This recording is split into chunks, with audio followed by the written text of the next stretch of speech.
नमस्ते दोस्तों, मैं हूँ शताब्दी और आप सुन रहे हैं प्रेत बैठक। आज का स्टोरी है भूतिया अस्पताल, एक डरावनी भूतिया कहानी।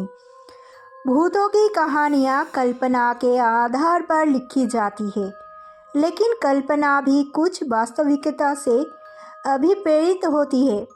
भूतिया अस्पताल एक ऐसी माँ की कहानी है जिसके दुखों के सैलाब ने कई माताओं की गोद को खतरे में डाल दिया। एक बहुत ही पिछड़ा गांव था। वहां लड़कियों की आबादी साल दर साल कम होती जा रही थी। गांव के ज़्यादातर लोग लड़का पैदा होने को गौरव मानते थे और वहीं दूसरी तरफ यदि किसी के घर में कन्या पैदा हो जाए तो उसे हीन भावना से देखने लगते थे। उसी गांव में 4 भाइयों का एक परिवार रहता था। सभी भाइयों की शादी हो चुकी थी, लेकिन 3 भाई जो सबसे बड़े थे उनकी औलादों में केवल लड़कियां ही थी। पूरा खानदान लड़के की आस लगाए बैठा था। तभी उनकी एक दिन सबसे छोटी बहू, जिसका नाम सीमा था, उसके गर्भवती होने की खबर मिलती है। पूरे परिवार में खुशियों की उमंग छा जाती है। सभी लड़का पैदा होने की इंतजार में छोटी बहू का खूब ख्याल रखते हैं। सीमा का पति अनिल, जो कि कपड़े की दुकान चलाता था, वो भी अपने बच्चे का बेसब्री से इंतजार करता है। परिवार के सभी लोग जानना चाहते थे कि सीमा के गर्भ में लड़का है या लड़की। वो तय करते ही सीमा को गर्भ के लिंग के परीक्षण के लिए अस्पताल ले जाना चाहिए, लेकिन सीमा बच्चे की जांच करने के लिए अस्पताल नहीं जाना चाहती थी।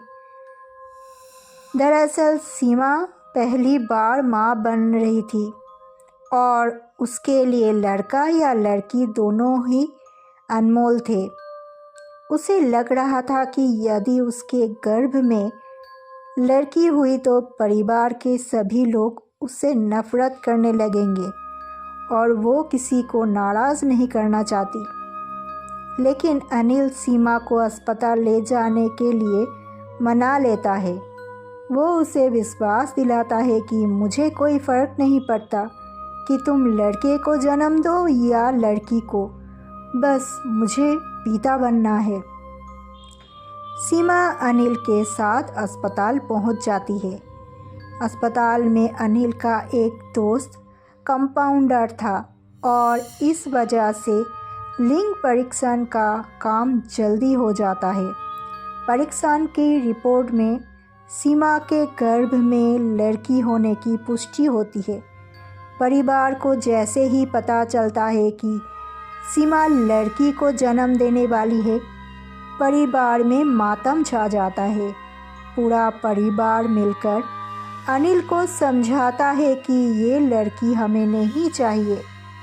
वैसे भी परिवार में इतनी सारी लड़कियां हैं और अब एक और लड़की से परेशानियां बढ़ती जाएगी।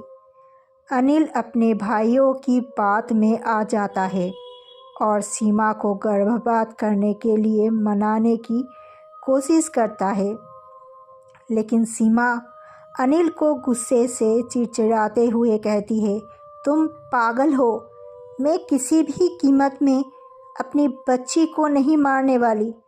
सीमा और अनिल के बीच इस बात को लेकर कई दिनों तक झगड़ा चलता है। एक दिन सीमा अचानक अपने कमरे में बेहोश हो जाती है।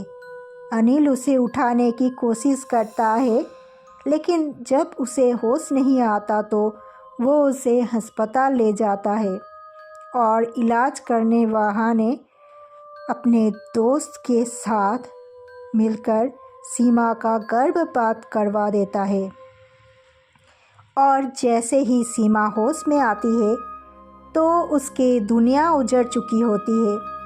सीमा को पता चल जाता है कि उसकी बच्ची अब इस दुनिया में नहीं रही। सीमा टूट जाती है। उसके परिवार वालों ने ही उसकी मासूम बच्ची छीन ली। सीमा बहुत दुखी थी और उसका गुस्सा बढ़ता ही जा रहा था। अचानक वो अस्पताल के कमरे में चादर से फांसी लगा लेती है और कुछ ही पलों के अंदर सीमा की धड़कनें बंद हो जाती है। सीमा के परिवार को जैसे ही पता चलता है कि सीमा ने अस्पताल में आत्महत्या कर ली है, सभी भागते हुए अस्पताल पहुंच जाती है। अनिल सीमा के चले जाने से बेहद दुखी होता है। उसे अंदाज़ा नहीं था कि सीमा बच्ची के गर्भपात से इतनी दुखी हो जाएगी कि अपनी जान ही दे देगी। जो होना था वो हो चुका था, लेकिन अब बारी भरपाई करने की थी। सीमा के अंतिम संस्कार 13 दिन गुजरते ही अस्पताल में सीमा की भूतिया रूह की दस्तक हो जाती है। डिलीवरी वार्ड में भर्ती सभी बच्चे अचानक अपने अपने बिस्तर से नीचे गिरने लगते हैं। लोगों को समझ में नहीं आता कि एक साथ सभी बच्चे नीचे कैसे गिर गए। हालांकि बच्चों को ज़्यादा चोट नहीं आती, लेकिन ये घटना मरीजों के अंदर भूतिया डर बिठाने के लिए काफ़ी थी। इसके बाद अस्पताल में भूत होने की अफवाह तेज़ी से फैलने लगती है और लोग इसे भूतिया अस्पताल कहने लगते हैं। अस्पताल में एक दिन औरत बच्चे के जन्म के समय आपातकालीन हालात में एम्बुलेंस से अस्पताल पहुंचती है। औरत की हालत गंभीर थी, इसलिए उसे अस्पताल के कंपाउंडर तुरंत स्ट्रेचर में उठाकर ले जाने लगते हैं, लेकिन वो उसके हाथ से छूटकर हवा में लटक जाती है।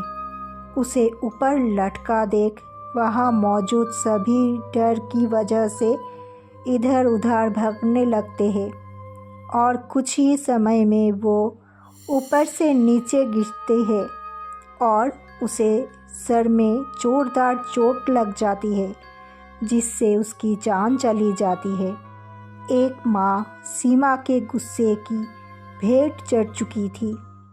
अस्पताल में रहस्यमय तरीके से मौत अखबारों की सुर्खियाँ बन जाती है और देखते ही देखते अस्पताल को बंद करने की बात होने लगती है। लेकिन शहर में इससे बड़ा अस्पताल दूसरा कोई नहीं था।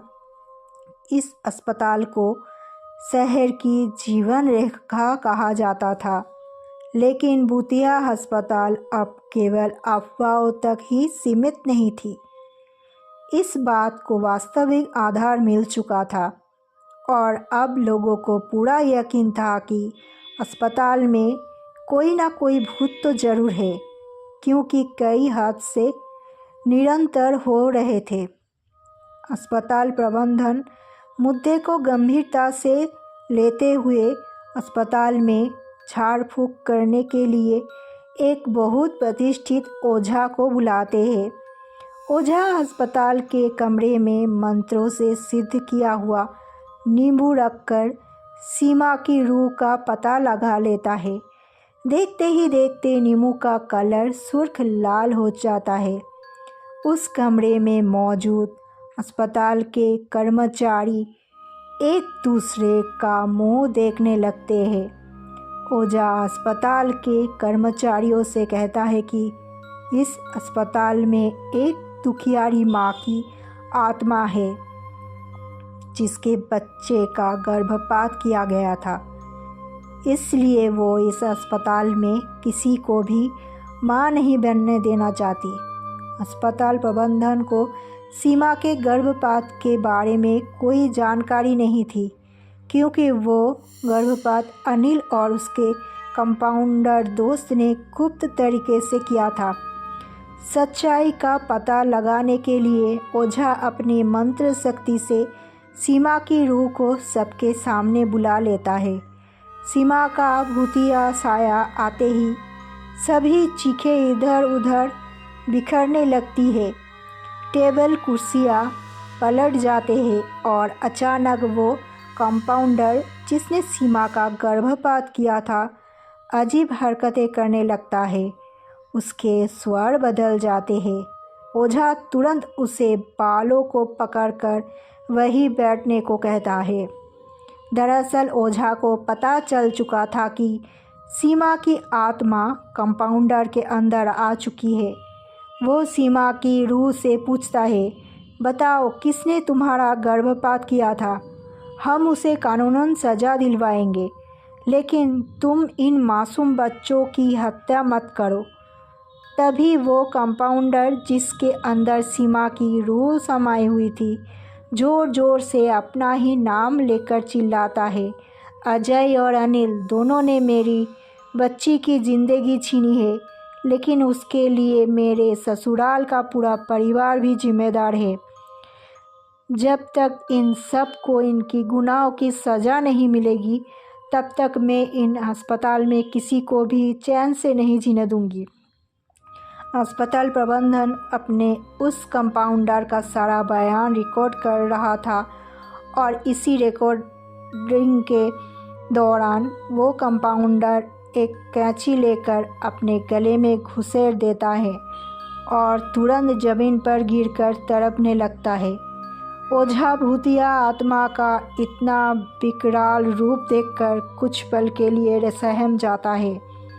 तभी अस्पताल के कर्मचारी कंपाउंडर को तुरंत उठाकर आपातकालीन कक्ष लाते हैं, लेकिन बदकिस्मती से वो अपनी मौत से लड़ने में असफल हो जाता है। सीमा ने कंपाउंडर से तो अपना बदला ले लिया था, अब बारी थी अनिल और उसके परिवार की।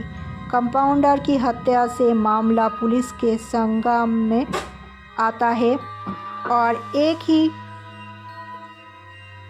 पल में सारे सच्चाई पुलिस के सामने आ जाती है। पुलिस अनिल और उसके परिवार के सभी सदस्यों को सीमा के गर्भपात के जुर्म में गिरफ्तार कर लेती है और सीमा की आत्मा थोड़ा सा शांत हो जाती है और उसे मुक्ति मिलती है। अस्पताल से सीमा की दहशत का साया गायब हो जाता है और इसी के साथ ही भूतिया अस्पताल की ये डरावनी कहानी यहीं पर समाप्त होता है। दोस्तों, अगर आप लोगों को ये स्टोरी अच्छा लगा तो एक लाइक करना और कमेंट करना और चैनल को सब्सक्राइब ज़रूर कर देना। एंड टेक केयर दोस्तों।